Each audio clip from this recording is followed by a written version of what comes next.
This is another talk video by Nail Goodfella Nail coming through. What is up, people? Tonight's talk is on another sneaker phase, another piece of the growth, man. And you know, the other video I did was on sneaker hunting. You know, thanks to everybody that watched that. Thanks for the 1,000 subs.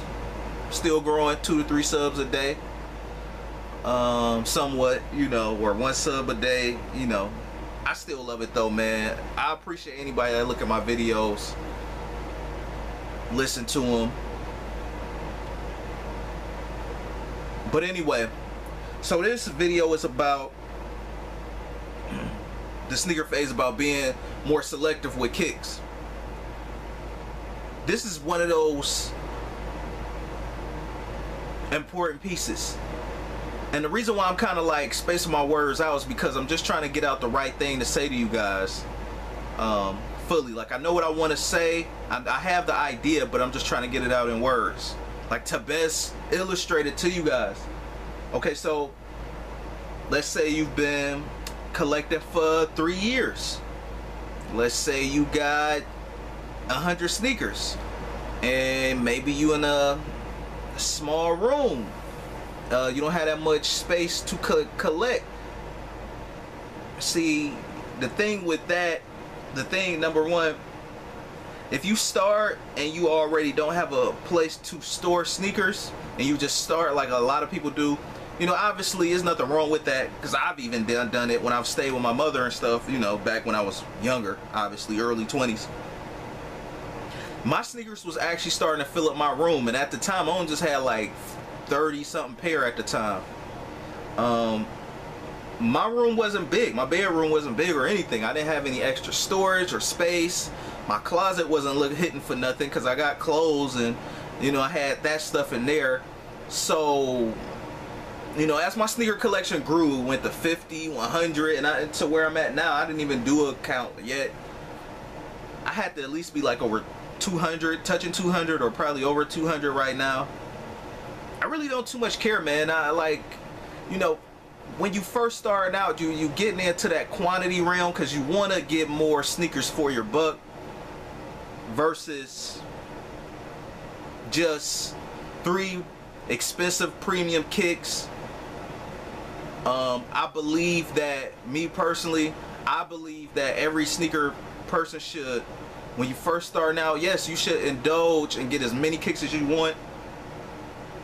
That way you can get it out your system, man. It's healthy for you. Now, in the midst of getting all these kicks, and hopefully you have a variety and you're not just sticking to one brand. It's no knock to people that stick to one brand or 2 brands only, but you know what I'm talking about. Get everything, you know what I mean? Like, try them out, so you find out what you like and don't like. That's kind of like what that process is. It's kind of like getting a whole bunch of clothes, and then you figure out which ones you like and don't like, and then you kind of start forming your style from that. So basically that's how it would be with kicks. And you don't know what you really, now yeah, you can kind of get a gist for what you like and don't like based off how it look for the most part, right? And trying it on, but it's until you lived in the sneaker and live with the sneaker, well, had a sneaker live with you. And what I mean by lived in the sneaker, meaning like, you know, you've worn it and lived life in it. You know, you got into fights and concerts and whatever, right? You don't got to do all bad stuff, but you know what I mean. You did cook it, you cooked in it, or you got memories in it. Like, hey, you know, like, oh yeah, this sneaker reminds me of that night we went to the movies and blah blah blah or whatever, right? And outside of the memories, you might be attached to the sneakers or whatever. Well, you might be attached to the sneakers because of some of the memories. But it's going to be, the scary thing is, when you even have that many kicks, I say, once you cross 100, you probably going to forget about a bunch of those sneakers. Like, it's going to become a thing like where you're not wearing them every day. I mean, when, you know, it's a lot easier to keep up with 30 to 50 pairs and almost 100 pairs of kicks, making sure that you keep them in rotation. So the thing, the luminant question becomes this: what about the rest of those kicks you not wearing? This is where you got to become selective and be real honest with yourself as far as like what you like to wear and don't wear. This is one of the things that I actually was learning when I was pitching off a few of my kicks, and still is, you know what I mean? Like, just stuff I don't wear no more, and I'd rather just use that money to get more kicks or more of what I like. So now I know personally what I like more, besides it just coming down to each brand, each model. You might find out that you like more runners than basketball sneakers. So you might be picking up more ASICS runners. You might be picking up more Nike runners. You know, maybe at the beginning you started off with Dion's and the Turfs, LeBron's, like all hooping shoes, Barclays, Jordans, or whatever. And not to say you just totally wrote them off. You probably still got a few left, but you don't have as many as you got now because you're becoming more selective and you building your own sneaker identity. Outside all that hype beast and all that stuff, like, this is what it really come down to, like what you basically like. This all fall into that buy what you like stuff. A lot of people say it, but you have to kind of figure it out and carve it out for yourself, because no one can tell you what you should like. That's why some of those questions be bogus to me, man, because I see some people ask them on different people videos in the comments like, hey, White Cement 4 or Carmine 6, what should I do? Like, I don't know, what should you do? Do you like a low top? Do you like a 4 or do you like a 6 more? Do you like red more or do you like the Oreo color more? If you like the Oreo color more, maybe you should go with the White Cement 4. But maybe you like how the Jordan 6 is built, but you're not the biggest fan of red and you just want the white cement print on it or something like that. You got to find an in-between balance. So they do got the Oreo 4s out. Now that, you know, like, I just started that off the top. You know, so that feeds both things. Maybe you like the Oreo colorway and you like the Jordan 6. Just do some research. Jordan 6 colorways. Jordan 6 colorways. Oh, they calling this an Oreo? This black and white with the speckles at the bottom or whatever? Oreo Jordan 6. Right? That's the one, that's the two-tone joint with the black and white. I remember those came out. That was like 2010. Those is fresh. And they got that color blocking almost like the Carmine. You know, like where the red is on the Carmine 6. That's basically where the black is on the Oreo 6. So, you know, you like, okay, I like the speckle midsole. Okay, boom, you built your identity with that. That's just an example. So a little bit more time go on. I'm almost done. A little bit more time goes on, and you know, you building more of your collection up, and you still have a few kicks that's like sitting, stuff you don't really rock anymore. Maybe it's like some lower end Sauconys or something. No diss toward Saucony or anything. You probably like the collabs, like a mug. They runners, but you might want to get rid of the Saucony Jazz. The Saucony Jazz is more of a like older model of it. You know what I mean?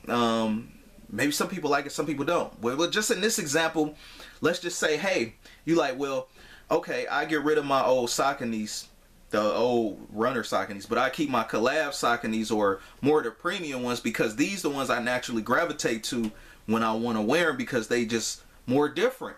You're not gonna get this kind of green everywhere. You got this sea green, and it's based off a damn dinosaur. You know what I mean? Off a boutique. You know, it's just special features. You might like the material on it. You know, some guys just drop everything and just go for materials. They go for that quality after they hit X amount of sneakers. Like, oh man, I'm selling all the cheap crap. I might just keep it to hold on. If this high quality, I'm holding on to it. Or I seen some guys videos that were like, man, I'm selling all my J's except for the black and red ones. You know what I mean? So like those guys, or something in that example, or that tier of person, or that tier of sneakerhead or whatever, they found out exactly what they like in a sneaker, or one of the many characteristics or features they like in a sneaker. It could be anything. It could be the colorway. It could be like the model. It could be like the purpose of the shoe. Like I'll say it again, basketball like kicks. You know, some people don't got a problem walking around with bulky kicks. Some people like the dad shoes. Some people might just be like, fuck it, I just want to do all dad shoes. You know what I mean? Dad shoes and runners, no basketball shoes. Some people might be the other way. They want to do the Dion's or the Turfs, or some baseball Nomos. maybe some New Balances. It's so many forms because there's so many brands out here. Maybe some people just want to be straight up Boosts all day and maybe just have like Air Max 1s as far as Nike go. You know what I mean? So when you carving this out, man, you got to really be honest with yourself, because the last thing you want to do is sit up there and let a sneaker break down on you. And what I mean by that is obviously that, let a sneaker break down on you.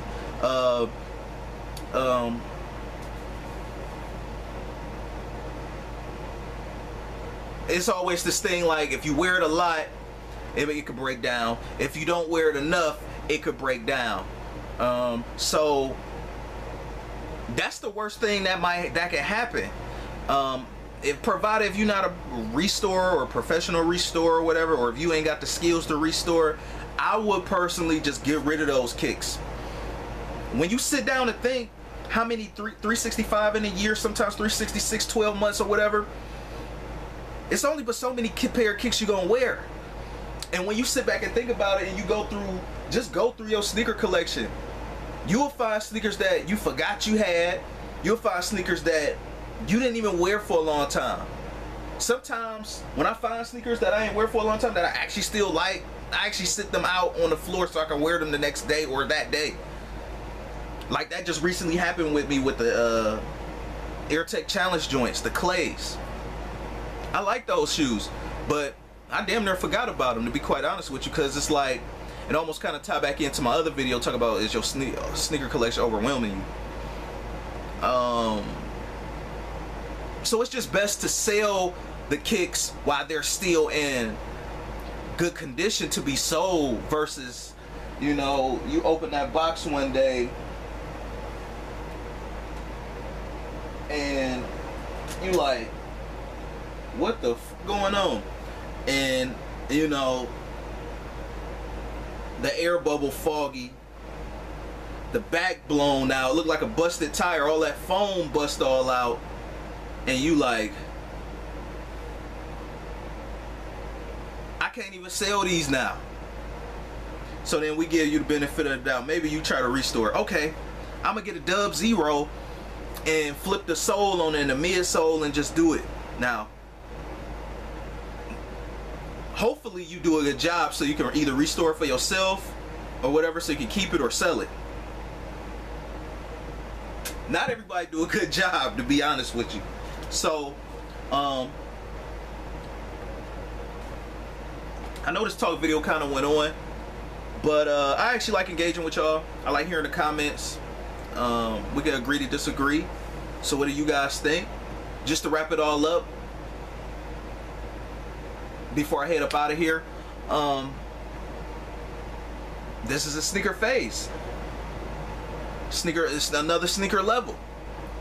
Selective buying. I'm gonna be more selective about which kicks I want to buy. If this is something I'm gonna really wear, I'm gonna buy it. And to be quite honest with you, you won't know if you're gonna really wear it until you get it. It could be a $50 kick that you think, oh yeah, it's just $50, I'm gonna just wear it just because of comfort. And you might end up finding out that you end up wearing that shoe a lot.